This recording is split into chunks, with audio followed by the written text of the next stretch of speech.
The air in the penthouse was cool and still, scrubbed clean by a filtration system that hummed with a sound so faint it was more a feeling than a noise. It was the sound of money, the kind of quiet confidence that had no need to shout. Liam Archer stood by the floor-to-ceiling window, his reflection a ghostly silhouette against the sprawling tapestry of the city lights below. He wasn't looking at the view. He was watching the reflection of the two people seated on his minimalist Italian sofa. His ex-wife Chloe and her lawyer, a man named Sterling, whose suit probably cost more than the first car Liam had ever owned. Chloe was examining her nails, affecting an air of bored impatience.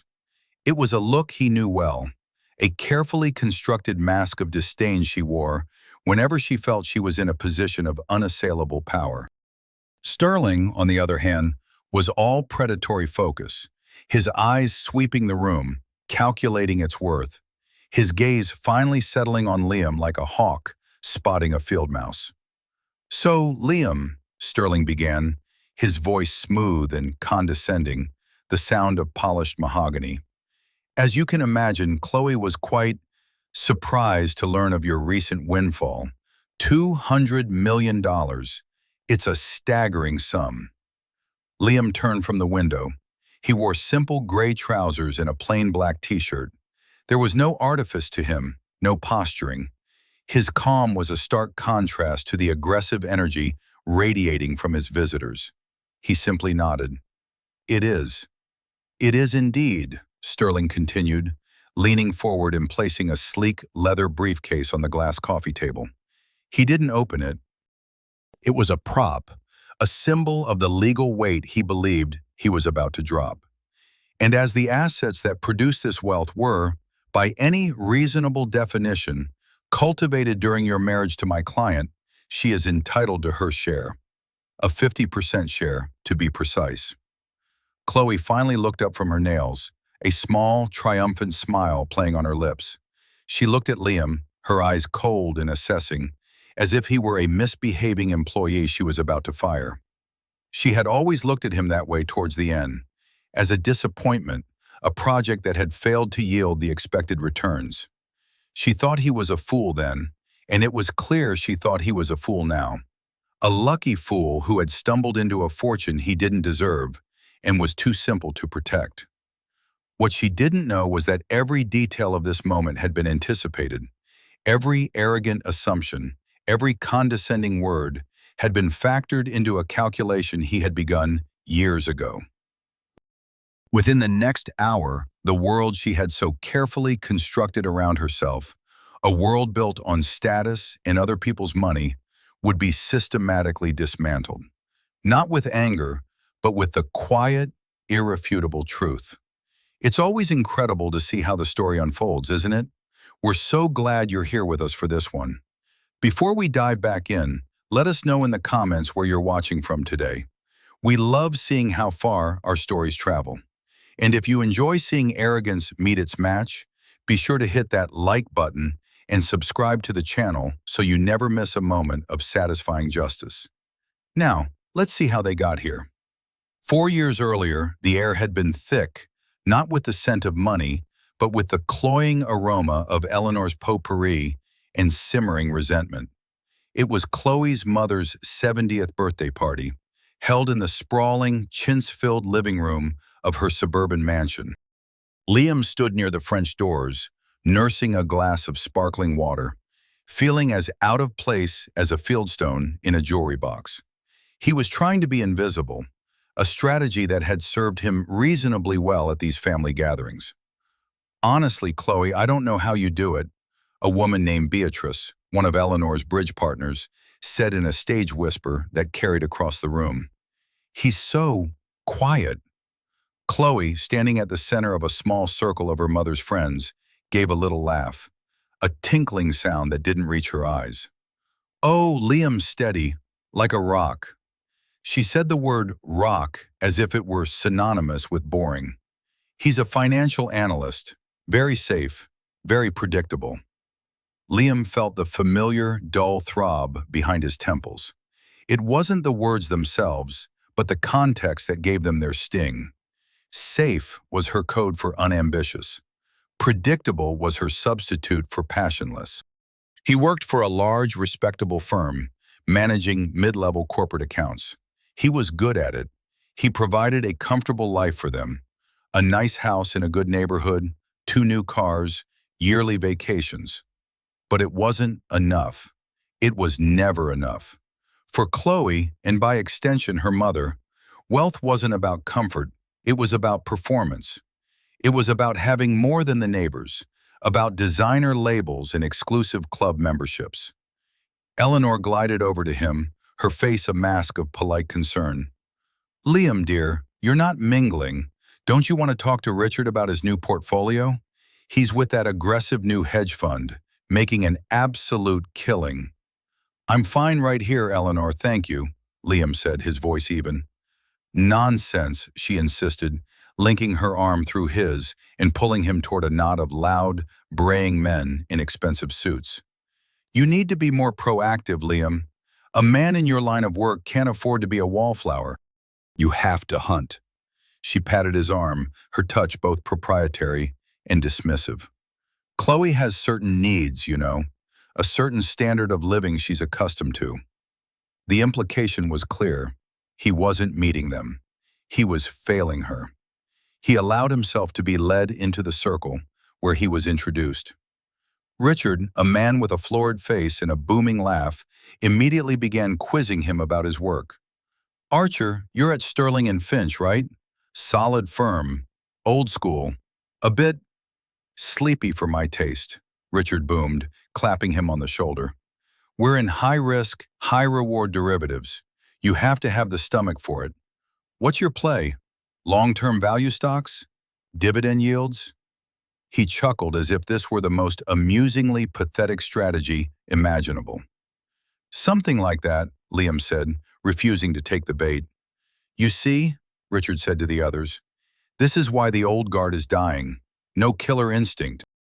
"No offense, son," he added, though it was clearly meant as an offense. Liam just smiled faintly. He didn't explain that what he did in his spare time, in the quiet hours of the night in his home office, was far more complex and bore more resemblance to Richard's world than he could ever imagine. He didn't talk about the intricate models he built, the deep dive analyses he ran on emerging biotech and obscure software startups. He didn't talk about the small, personal fund he was cultivating with his own savings, a fund built on a thesis so radical that a man like Richard would have laughed him out of the room. That was his world, private, sacred. They saw a placid pond, and he had no desire to show them the powerful currents running deep beneath the surface. Later that evening, as they drove home in Chloe's pristine white SUV, the silence was heavy. "You were embarrassing tonight," she said finally, her voice flat. "What did I do?" Liam asked, genuinely unsure. "That's just it. You did nothing. You just stood there while Richard and his friends talked circles around you." Eleanor was mortified. "You made us look like we're struggling." "We're not struggling, Chloe." "It's not about struggling," she snapped, her voice rising. "It's about ambition. It's about striving. Do you have any idea how it feels to have my mother's friends pitying me? To have them think I married a man who is content to just tread water?" He glanced at her. Her profile was rigid, her jaw tight with anger. He saw then that the chasm between them was no longer a crack. It was a canyon. They were speaking different languages. He valued stability, intellectual challenge, and the quiet satisfaction of building something of lasting value. She valued the appearance of success, the social currency that came with ostentatious wealth. "My work is valuable," he said quietly. "Your work is a paycheck, Liam. A respectable one, I'll grant you that. But it's not a fortune. It's not a legacy. It's not enough." He turned his gaze back to the road, the white lines hypnotically spooling under the headlights. In his briefcase on the back seat was a worn, leather-bound journal. Inside, filled with his neat, precise handwriting, were the schematics of his real work, the work he did for himself. On the last page he had written a name, Project Nightingale. It was a high-risk venture, a private investment in a tiny, unknown pharmaceutical research company with a revolutionary approach to genetic sequencing. It was a long shot, a one-in-a-million bet, but his models, his analysis, his gut, everything told him it was the one. And in that moment, listening to his wife lament his lack of killer instinct, he made a quiet decision. He would continue to build his ark in silence. And when the rain came, he would see who was left treading water. The months that followed were a slow, grinding erosion of what was left of their marriage. Chloe's frustration curdled into contempt. She had recently reconnected with an old university acquaintance, a man named Marcus Thorne, a real estate developer whose success was as loud and flashy as his diamond-encrusted watch. He was everything Liam was not, charming in a superficial way, ostentatious, and dripping with the kind of wealth that announced itself from across a room.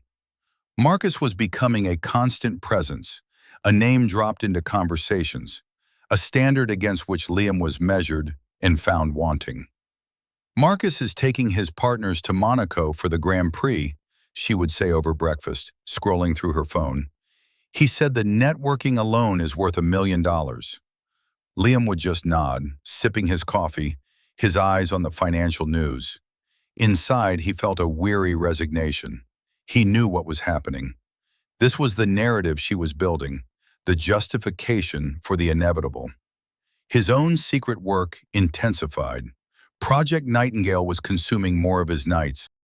The company, a small startup called Ethelred Labs, was on the brink of a breakthrough, but they were burning through cash. They needed another round of funding to complete their Phase 2 trials. The risk was immense. If they failed, everything he had carefully invested would be gone. But if they succeeded, the return would be astronomical. It was a binary outcome, and he was betting his entire private portfolio on one. One evening, Chloe came into his home office without knocking.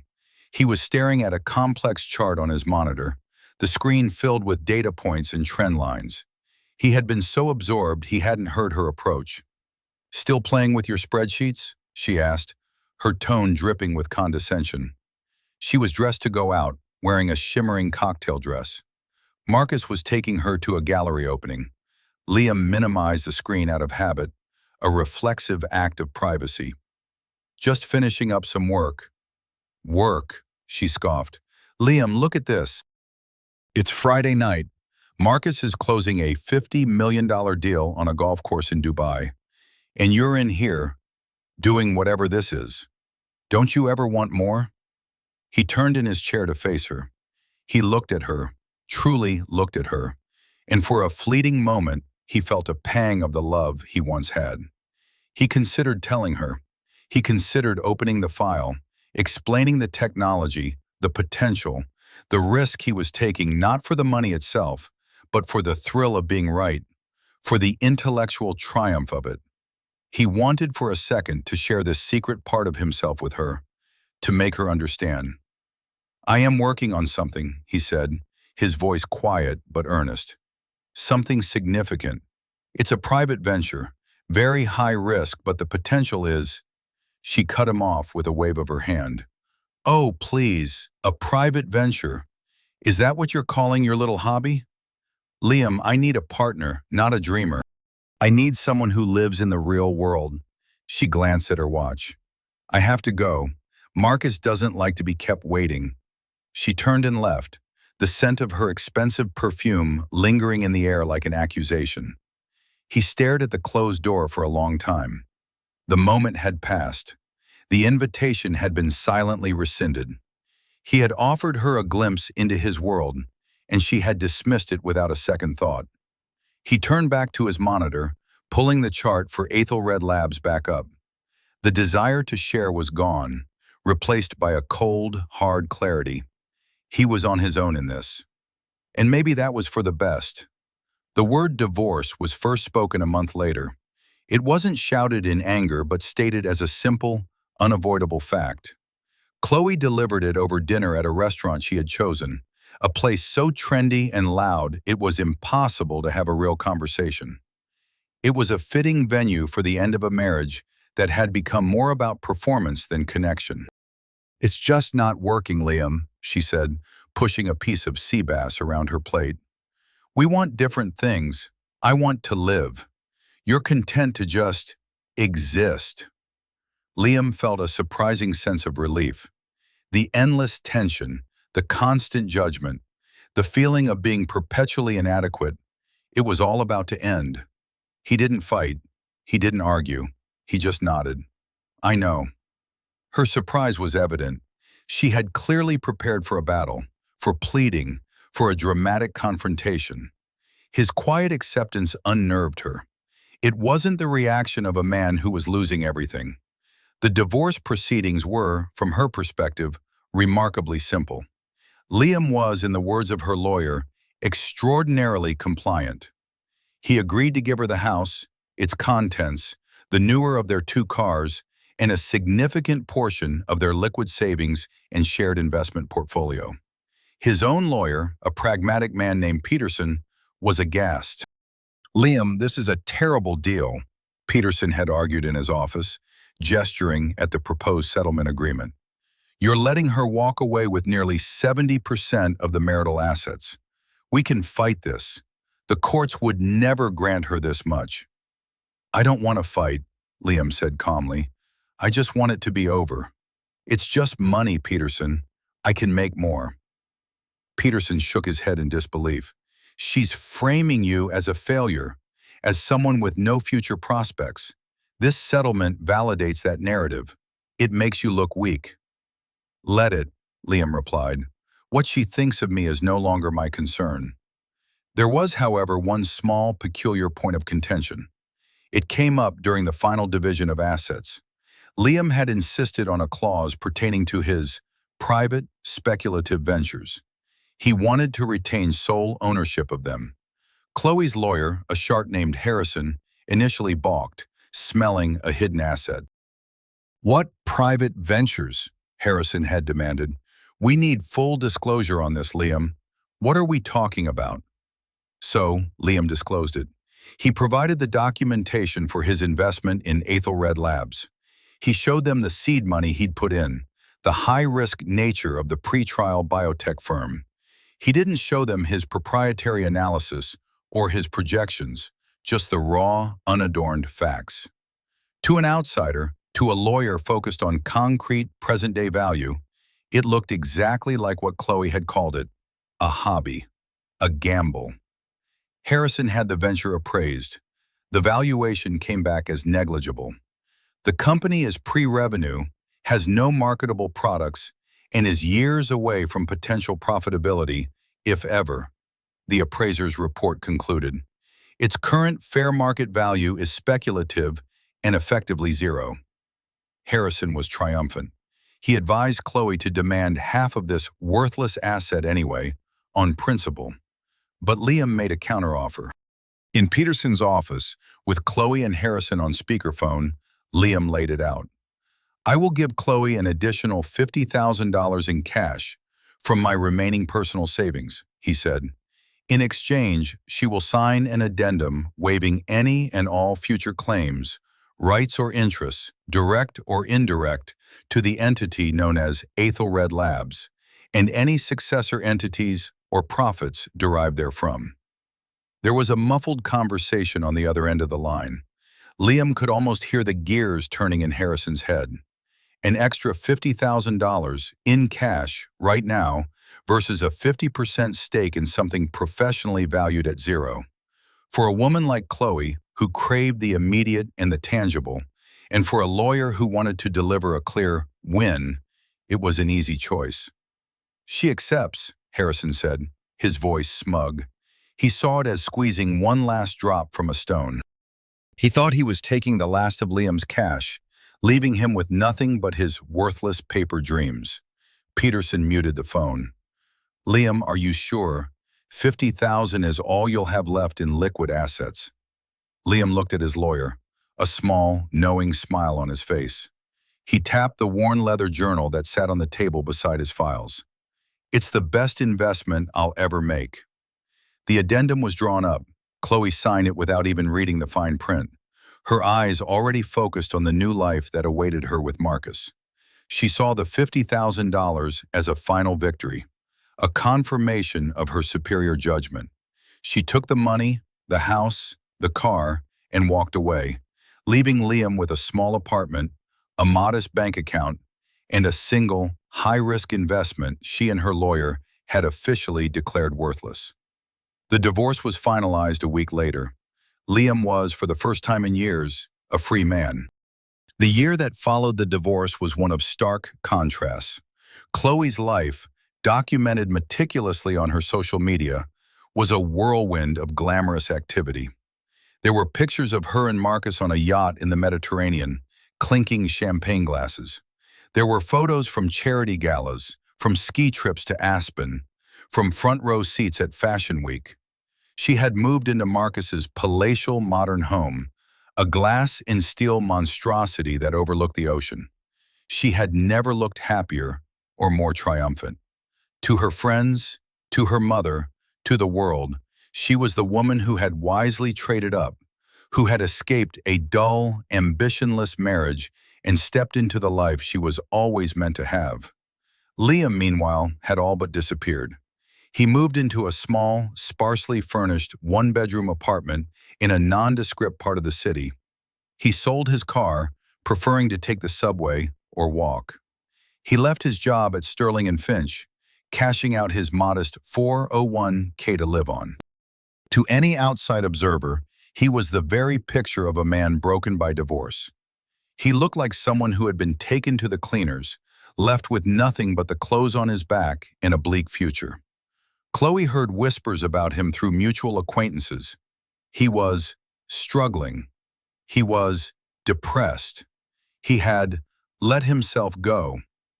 Each rumor was a little balm to her conscience, a confirmation that she had made the right decision. She and her mother would sometimes discuss it over lunch.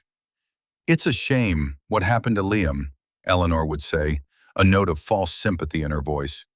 "But he just didn't have the drive. He wasn't a provider, not in the way a man should be." "He had his chance," Chloe would reply, sipping her Chardonnay. "I tried to inspire him. Some people just don't want to be better." But Liam was not struggling. He was focused. He was not depressed. He was liberated. His Spartan apartment was not a sign of poverty. It was a sign of purpose. With no social obligations, no family gatherings, no need to perform a role he didn't want, his time was entirely his own, and he poured every second of it into Project Nightingale. He was no longer just an investor in Ethelred Labs. He had become a consultant, a strategist. The extra cash he'd had from cashing out his 401k allowed him to live without needing a job.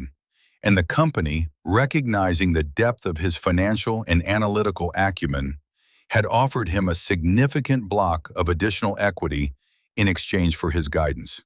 He spent his days on encrypted video calls with the research team, helping them model financial pathways for their clinical trials. He spent his nights building contingency plans, wargaming market reactions, and structuring the eventual IPO. His apartment was a command center. The walls of his small living room were covered in whiteboards filled with algorithms and flowcharts. Stacks of scientific papers and financial reports covered his coffee table. He ate simply, slept little, and worked with a joyful, obsessive intensity he had never been able to show his ex-wife. He was not treading water.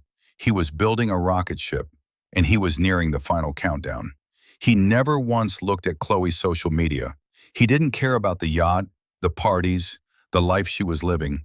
It was all noise, a distraction from the signal he was so intently focused on. He was playing a long game, and the final move was approaching. The news broke on a Tuesday morning. It wasn't a headline on the major news networks, not at first. It started as a tremor in the specialized world of biotech and high finance, a single press release that sent shockwaves through the industry. Ethelred Labs announces FDA fast-track approval for revolutionary gene sequencing platform, Nightingale. The Phase 2 trial results had not just been good, they had been unprecedented. The Nightingale platform could detect genetic markers for certain cancers with 99.8% accuracy, years before they would be detectable by any other method. It was the holy grail of diagnostic medicine. Within hours, the story was everywhere. A major pharmaceutical giant, Viridian Health, announced its intention to acquire Ethelred Labs. The offer was not just generous, it was earth-shattering. $20 billion. Liam was in his apartment when the news hit. He saw the press release on his laptop, and he felt not a surge of elation, but a deep, quiet hum of satisfaction. The feeling of a complex equation resolving to a perfect, elegant solution. His models had predicted a valuation of $10 billion on a successful trial. He had underestimated. His phone began to ring incessantly. The CEO of Ethelred, the board members, his old lawyer Peterson. He let them all go to voicemail. He walked over to his window, which overlooked not a glittering cityscape, but a simple, tree-lined street. He watched a leaf spiral down from a branch and land gently on the pavement. He had been right. All the quiet years, all the dismissed hobbies, all the lonely nights, it had all led to this. His personal stake in the company, including his consulting equity, was now worth just over $200 million. Miles away, in her glass and steel house, Chloe was scrolling through a news feed on her tablet when a headline caught her eye. The name Ethelred Labs snagged a thread of a distant memory. It was the name of Liam's foolish little project, the one she had signed away for a quick $50,000. She read the article, then she read it again. Her hands began to shake. $20 billion. She did a quick, frantic search, cross-referencing the acquisition with articles about Liam's divorce. The financial press, now scrambling to find the story behind the story, had already started to piece it together. An obscure analyst, a hidden investment, a massive, life-changing payout. The number appeared in an article from a major financial journal.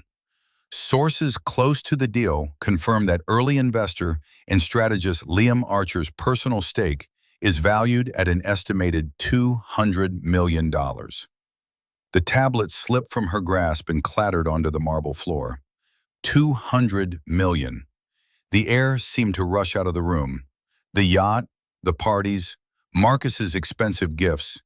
It all suddenly felt cheap, tawdry, insignificant.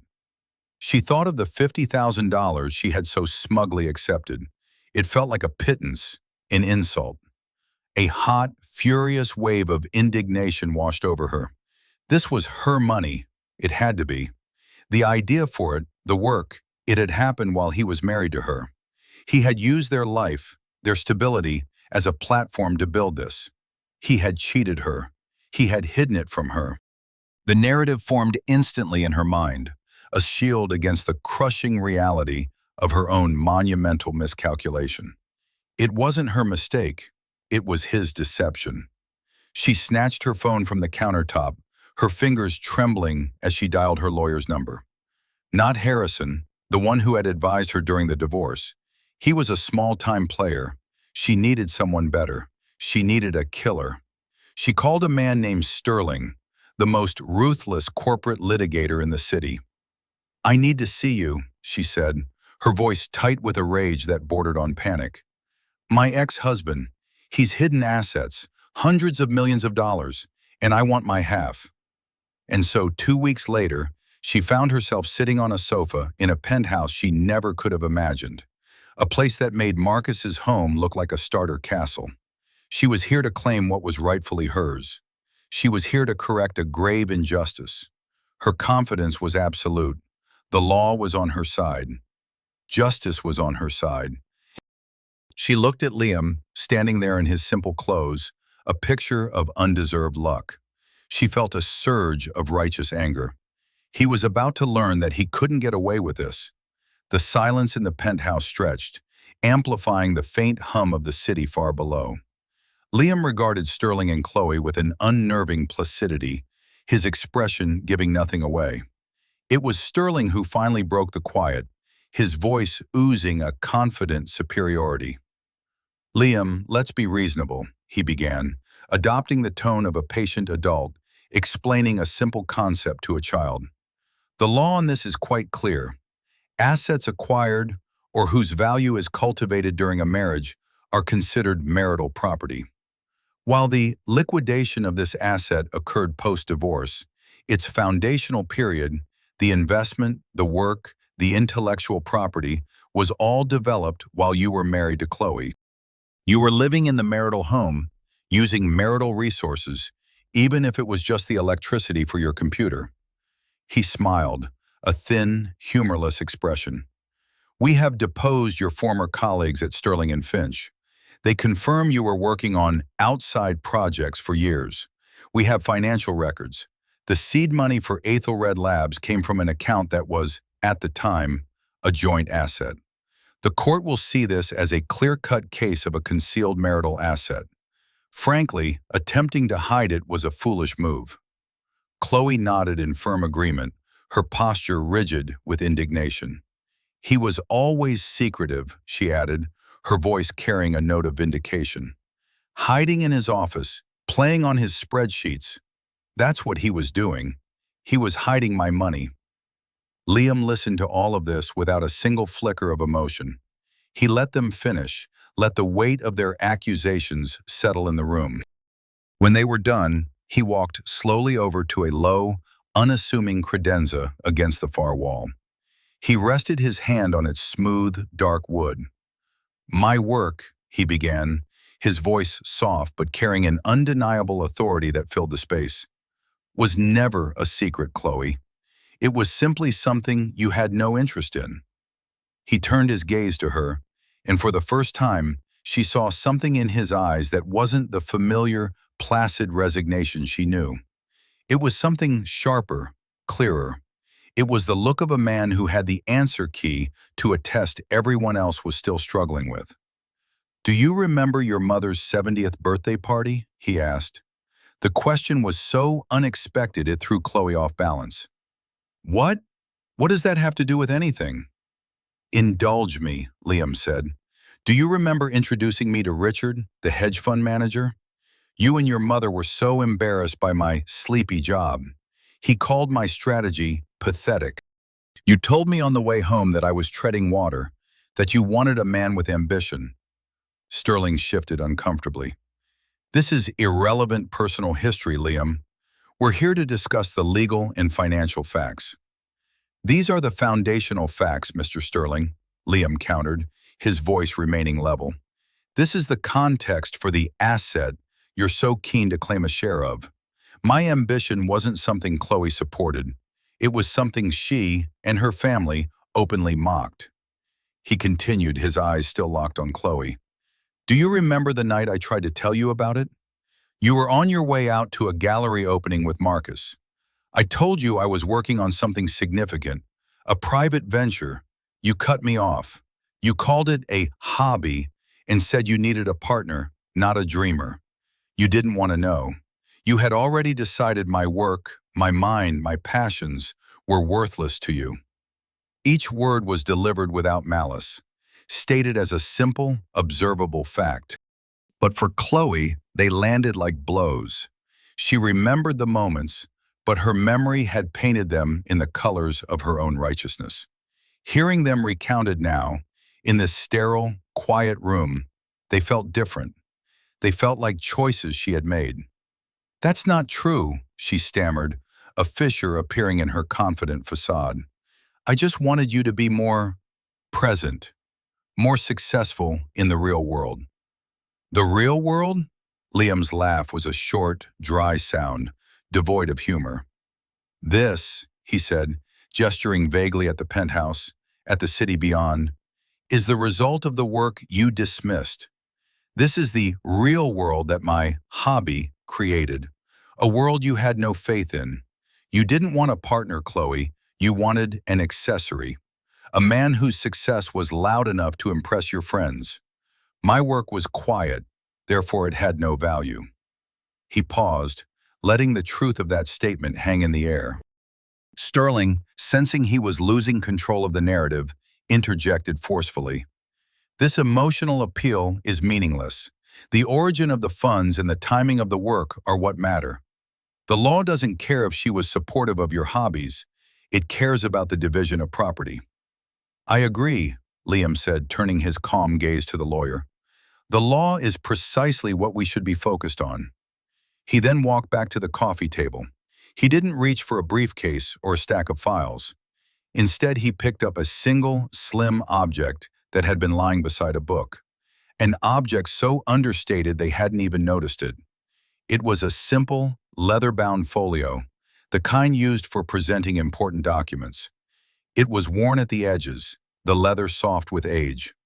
It was the same folio he had brought to the final divorce negotiation. He held it in his hands, his fingers tracing the worn spine. You're right, Mr. Sterling. The foundation was laid during the marriage. The work was done. The investment was made. And it was all fully and legally adjudicated during the divorce proceedings. He looked at Chloe, his expression one of profound, sorrowful clarity. This isn't about what I hid from you, Chloe. This is about what you willingly threw away. With a quiet click, he opened the folio. The atmosphere in the room had shifted. The predatory confidence of Sterling and Chloe had evaporated, replaced by a tense, brittle uncertainty. They watched as Liam opened the dark leather folio, his movements deliberate and unhurried. He didn't produce a complex financial statement or a hidden bank record. He withdrew a single, crisp document, a multi-page addendum stapled to a signature page. It looked like any other legal paper, dry and official. You both seem to be operating under the assumption that the Ethelred Labs venture was a hidden asset, Liam said, his voice as calm as a frozen lake. It was not. It was a fully disclosed, discussed, and legally settled part of our divorce. Mr. Sterling, as you were not Chloe's counsel at the time, you can be forgiven for your ignorance. Chloe, your memory seems to be more selective. He laid the document on the glass table, sliding it across so it stopped directly in front of Sterling. This is Addendum C to the marital settlement agreement between Liam Archer and Chloe Decker, dated 2 years ago. Your client signed it. Her lawyer at the time, Mr. Harrison, reviewed and approved it. Sterling picked up the document, his eyes scanning the first page with professional speed. Chloe leaned in, her brow furrowed in confusion. What is this? It's the instrument that makes your entire claim here today null and void, Liam said simply. He then looked directly at Chloe, his gaze unwavering. After the venture was professionally appraised and valued at 0, I made you an offer. Do you remember? Chloe's mind raced, trying to grasp what was happening. The $50,000, the cash. She had seen it as a final insult to him, a last grab. You offered me money, she began, her voice faltering. I offered you a choice, Liam corrected her gently. A choice between a tangible, immediate cash payment or a stake in what you and your lawyer were convinced was a worthless fantasy. You chose the cash. Sterling's face had gone pale. He had stopped scanning and was now reading one specific clause with a horrified stillness. Liam, knowing exactly what he was looking at, recited it from memory. In consideration for the sum of $50,000, Chloe Decker hereby relinquishes, waives, and forever forfeits any and all present or future right, title, interest, or claim, whether direct or indirect, known or unknown, to the private equity holding identified as Ethelred Labs, LLC, its assets, intellectual properties, successor entities, and any and all profits, dividends, or capital gains derived therefrom, in perpetuity. He let the legal jargon hang in the air, each word a hammer blow against the foundation of their argument. In perpetuity, Liam repeated softly. That is the legal term for forever. You sold your entire stake in a $20 billion company for $50,000, Chloe, and you signed a legally binding document to that effect. The silence that followed was absolute. It was the sound of a world collapsing. Chloe stared at the document, then at Liam. Her mind was a maelstrom of denial and dawning horror. "No," she whispered. "No, you tricked me." "Tricked you?" Liam asked, a flicker of genuine astonishment in his voice. "I disclosed everything. Your own lawyer commissioned an independent appraisal. He advised you. You had a choice between a piece of paper you believed was worthless and a stack of cash you could spend with Marcus. You made a decision based on the values you held at the time. You valued immediate gratification and the appearance of wealth over long-term vision. How is that my fault?" Sterling finally spoke, his voice a hoarse croak. He had been utterly outmaneuvered, his entire case built on a premise that had just been proven false. He was a shark that had swum into a cage he hadn't seen. This could be challenged.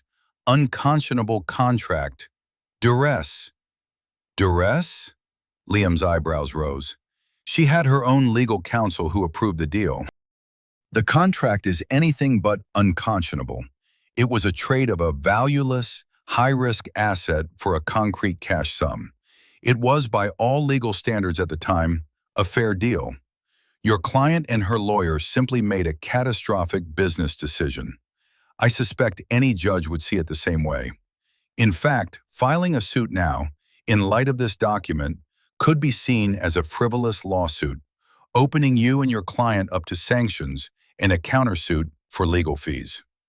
He had not only closed the door on them, he had locked it, barred it, and shown them that trying to break it down would bring the whole house down on their heads. Chloe snatched the paper from Sterling's hand. Her eyes, wide with panic, scanned the page, finding her own flamboyant signature at the bottom. It was real. It was all real.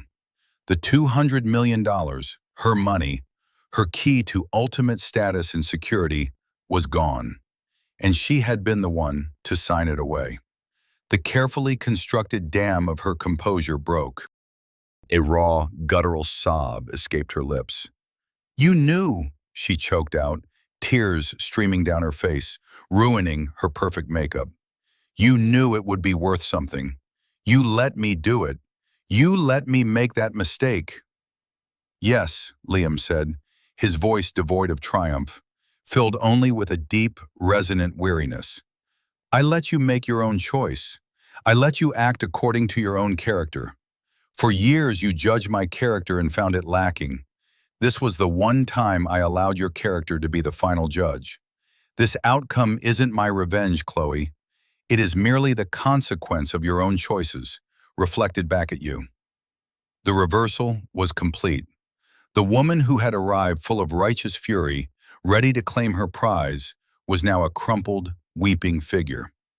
The lawyer who had been so smug and condescending now sat in stunned, humiliated silence, his career flashing before his eyes. And Liam, the man they had so profoundly underestimated, stood not as a victor, but as a quiet arbiter of a justice they had unwittingly authored themselves. The quiet bomb had detonated, and the fallout was only just beginning. The aftermath was a ruin.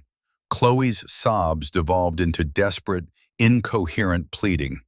The anger was gone, replaced by the raw, primal terror of a gambler who has lost everything on a single, final bet. "Liam, please," she begged, her voice thick and ragged. She reached a hand out as if to touch his arm, but let it fall. "We were married for 10 years. Doesn't that mean anything? You can't let this happen. We can fix this. I'll fire him," she said, gesturing wildly at the catatonic Sterling. "We can tear up this paper. We can make a new deal. 20%, 10%, anything."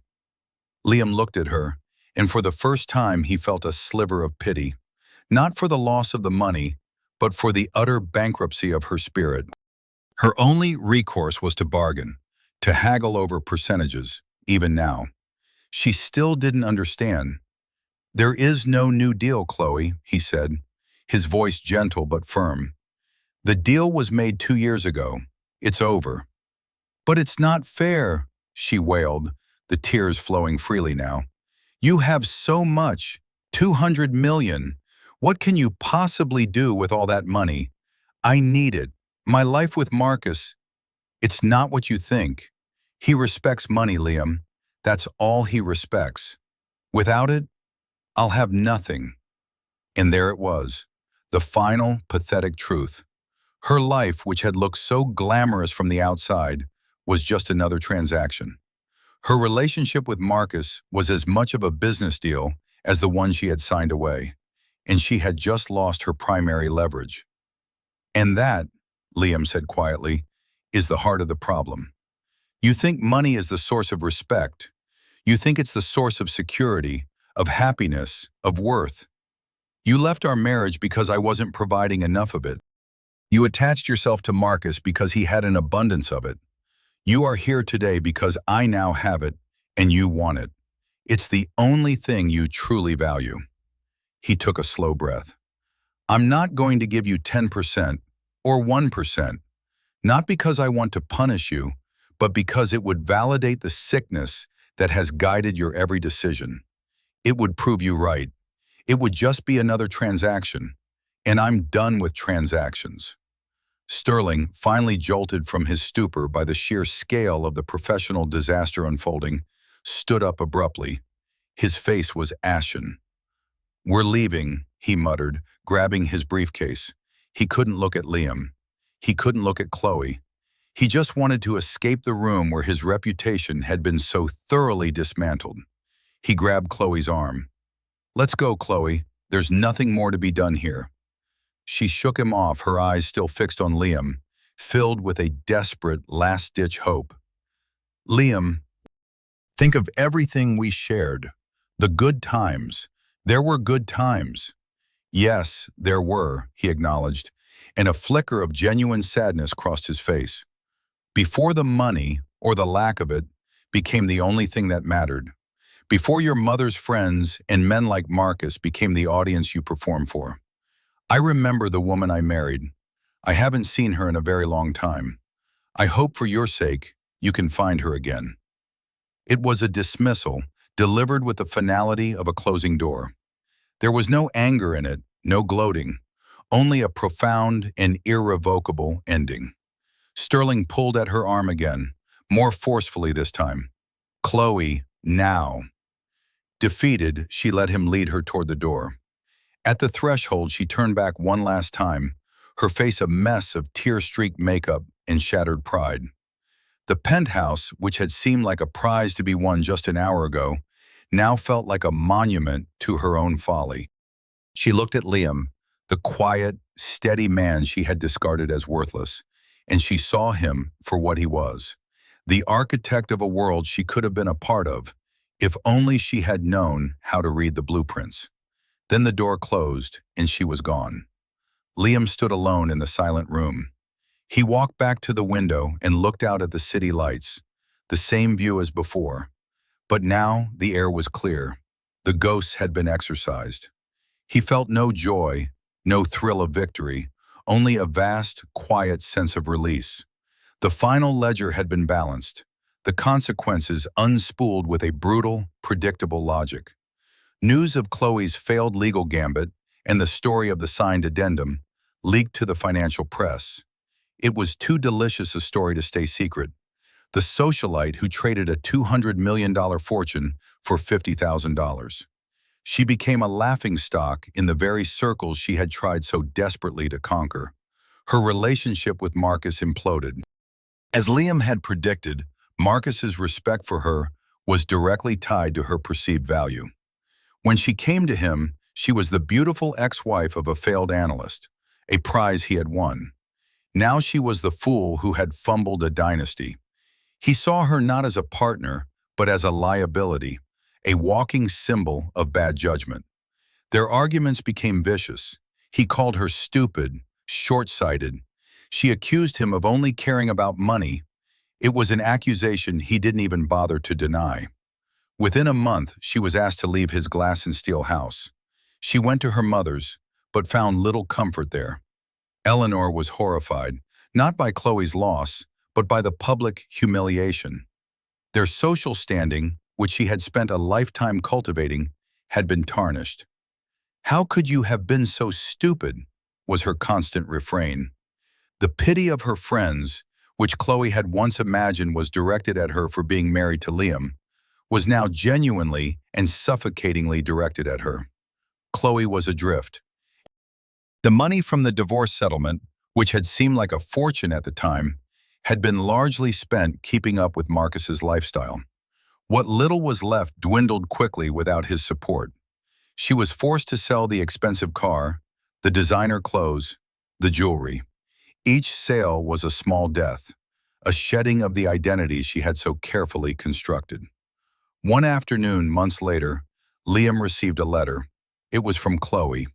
He recognized her handwriting on the envelope. He opened it with a sense of weary curiosity. It wasn't a demand or a threat. It was 2 pages long, written on simple stationery. It was an apology. She wrote about the penthouse, about how hearing him recount the memories of their marriage had forced her to see them clearly for the first time. She admitted her obsession with status, with the judgment of others. She admitted that she had never tried to understand his work, his passions, his quiet strength. "You were building an ark," she wrote, "and I was mocking you for not buying a bigger yacht. I see that now. The money isn't the thing I regret losing the most. I regret losing the chance to have been the kind of person who deserved to be on that ark with you. I don't know if I can ever become that person, but for the first time in my life, I want to try." Liam read the letter twice. He felt a sense of closure, but not a desire for reconciliation. The path they were on had diverged too far, too long ago.